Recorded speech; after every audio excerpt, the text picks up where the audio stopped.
warahmatullahi wabarakatuh.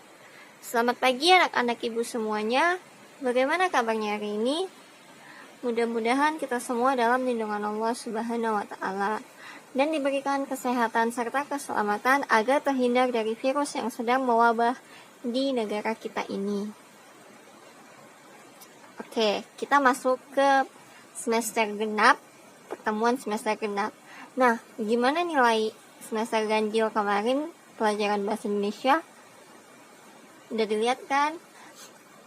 Nah, bagi yang nilainya sudah baik atau sudah mencukupi, ditingkatkan lagi dan dipertahankan. Untuk nilainya yang kurang baik, dalam semester kali ini, Ibu harap kalian bisa meningkatkan lagi minat belajar kalian dalam mata pelajaran bahasa Indonesia dan juga mata pelajaran lainnya. Oke. Nah, pertemuan kali ini kita masih melakukan pembelajaran secara daring. Untuk materi yang kita bahas dalam pertemuan kali ini yaitu struktur dan kaidah teks serta langkah-langkah penyajian teks eksposisi. Oke, jadi struktur teks eksposisi itu ada 3. Yang pertama tesis, yang kedua rangkaian argumen, yang ketiga penegasan ulang. Nah, yang pertama itu adalah tesis. Tesis itu adalah berupa pengenalan isu, masalah, ataupun pandangan penulis secara umum tentang topik yang akan dibahas. Jadi, si penulis ini ingin menulis sebuah teks eksposisi. Nah, dalam bagian tesis ini, dia mulailah untuk mengenalkan isu atau masalah yang akan dia bahas dalam teks tersebut atau topik tersebut. Masuk ke dalam bagian yang kedua yaitu adalah rangkaian argumen. Nah, argumen itu kemarin apa? Argumen itu adalah pendapat atau pendapat-pendapat yang dikemukakan oleh si penulis. Jadi rangkaian argumen itu adalah berupa sejumlah pendapat atau argumen penulis sebagai penjelasan atas tesis yang dikemukakan sebelumnya. Pada bagian ini dikemukakan pula sejumlah fakta yang memperkuat argumen-argumen penulis.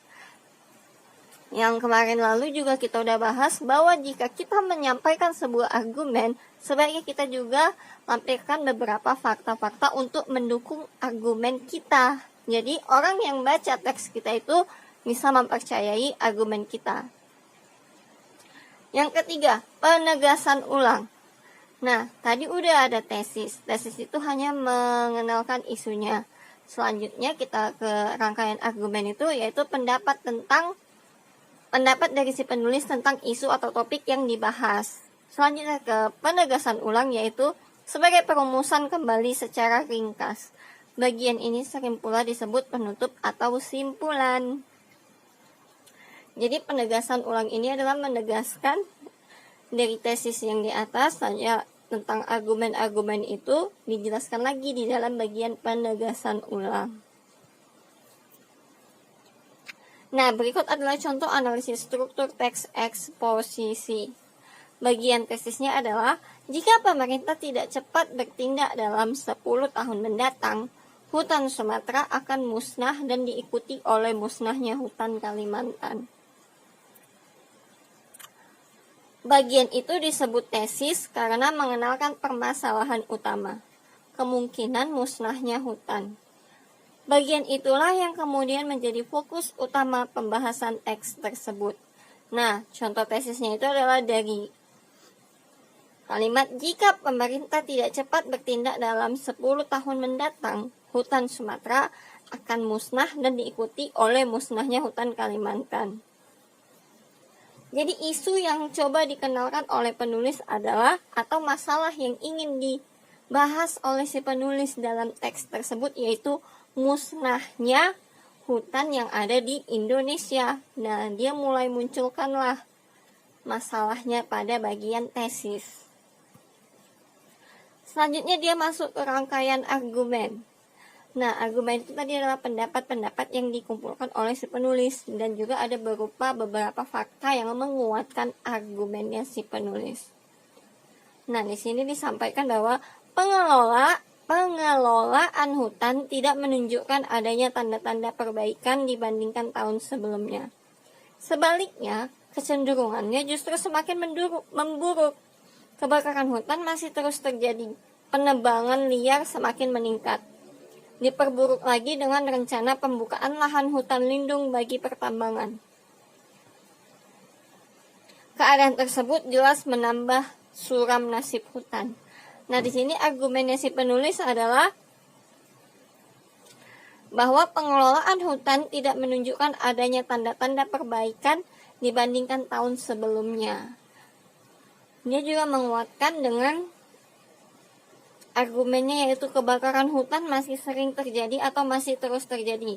Penebangan liar pun semakin meningkat. Oke. Jadi dalam rangkaian argumen ini berisi pendapat-pendapat dari si penulis tentang masalah atau isu yang diangkat tadi dalam tesis. Selanjutnya adalah penegasan kembali. Setelah ada tesis, terus rangkaian argumen, diberilah penegasan kembali atau penegasan ulang dari dua bagian tersebut.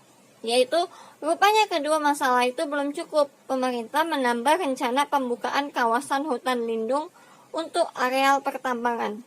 Kebijakan tersebut jelas semakin menyempurnakan derita hutan Indonesia. Teks ini bisa kalian lihat pada buku kalian yang kemarin sudah dibahas, yaitu tentang kebakaran hutan di Indonesia yang judulnya Nasib Hutan Kita Semakin Suram pada halaman 60. Oke. Kita lanjut ke dalam pembahasan selanjutnya, yaitu kaidah kebahasaan teks eksposisi.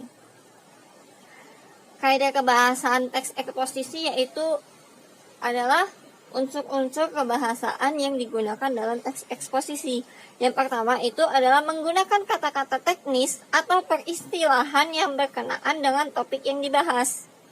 Dengan topik kehutanan yang menjadi fokus pembahasannya, istilah-istilah yang muncul dalam teks tersebut adalah penebangan liar, hutan alam, hutan rawa gambut, dan sektor kehutanan.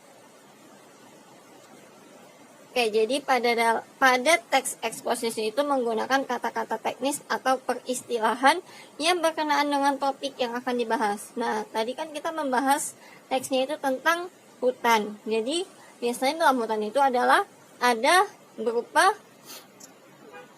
istilah-istilah yang dipakai, yaitu penebangan liar, hutan alam, hutan rawa gambut, dan sektor kehutanan. Yang kedua, menggunakan kata-kata yang menunjukkan hubungan argumentasi atau kausalitas sebab akibat. Misalnya, jika, sebab, karena, dengan demikian, akibatnya, oleh karena itu. Selain itu, dapat pula digunakan kata-kata yang menyatakan hubungan kronologis atau keterangan waktu. Ataupun kata-kata yang menyatakan perbandingan atau pertentangan. Seperti, contoh kata-katanya yaitu sebelum itu, kemudian, pada akhirnya, sebaliknya, berbeda halnya, dan namun.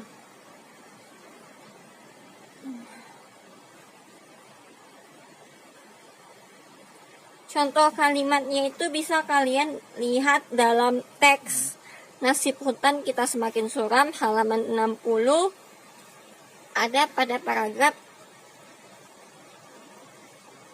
7. Sebelum itu, kondisi hutan Indonesia benar-benar sudah memprihatinkan. Di situ memakai kata sebelum itu yang termasuk dalam kaidah kebahasaan teks eksposisi bagian nomor 2. Nah, masuk ke nomor 3, yaitu menggunakan kata-kata kerja mental atau mental verba. Seperti diharapkan, memprihatinkan, memperkirakan, mengagumkan, menduga, berpendapat, berasumsi, dan menyimpulkan.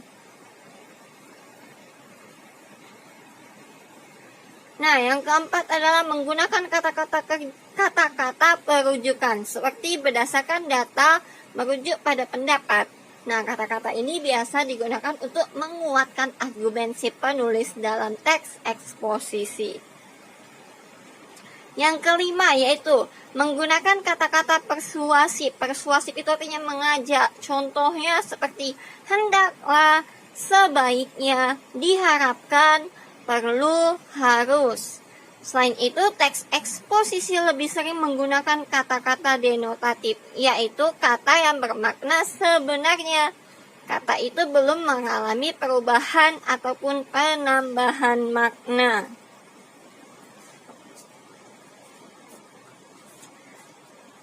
Contoh kata denotatif itu adalah Contoh kata yang bermakna denotatif itu adalah kebakaran hutan masih terus terjadi, penebangan liar semakin meningkat. Artinya kata itu belum mengalami perubahan. Nah, makna konotasinya itu daerah yang dijadikan tempat demonstrasi itu kini seolah-olah menjadi lautan manusia. Nah, itu kan konotasi. Gimana kalian membayangkan bahwa daerah yang dijadikan tempat demonstrasi itu kini seolah-olah menjadi lautan manusia? Itu kan bukan makna yang sebenarnya dari apa yang kita lihat. Nah, dengan tulisan atau dengan argumen yang disampaikan. Oke. Selanjutnya adalah langkah-langkah penyajian. Yang pertama itu ada menentukan isu ataupun masalah yang akan dibahas. B. Membaca berbagai sumber yang berkaitan dengan isu yang dipilih, melakukan sejumlah pengamatan lapangan. C. Mendaftar topik-topik yang berkaitan dengan isu, berdasarkan hasil-hasil membaca dan langkah-langkah pengamatan. D. Menyusun kerangka karangan struktur teks eksposisi. Topik-topik itu disusun secara sistematis dengan pola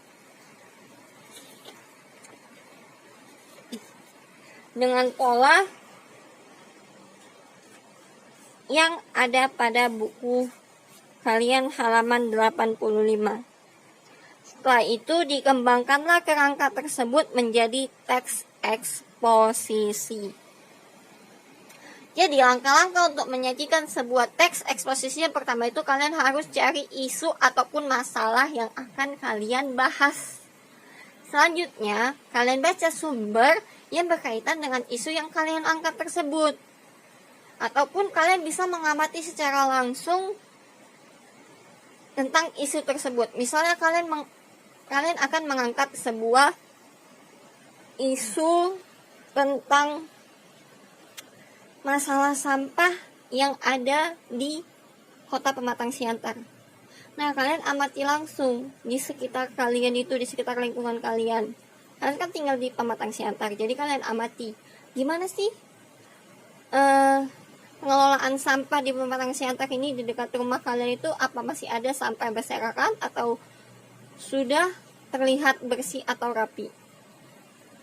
Selanjutnya, kalian daftar topik-topik yang berkaitan dengan isu berdasarkan dari kalian membaca ataupun mengamati secara langsung. Setelah itu kalian susun kerangkanya, dan terakhir yaitu mengembangkannya menjadi sebuah teks eksposisi. Nah, jadi sekian materi yang Ibu sampaikan hari ini tentang struktur, kaidah kebahasaan, dan langkah-langkah menyajikan teks eksposisi. Nah, jika kalian ingin bertanya seputar materi yang sudah Ibu sampaikan, bisa tanya Ibu melalui chat WA pribadi Ibu. Tugas kalian adalah mencatat materi yang sudah Ibu sampaikan tadi. Kalian pindahkan ke dalam buku catatan dan foto, serta kirim kepada Ibu. Oke, baiklah. Sekian pembelajaran kita kali ini. Ibu harap kalian bisa memahami tentang teks eksposisi. Baik, terima kasih. Wassalamualaikum warahmatullahi wabarakatuh.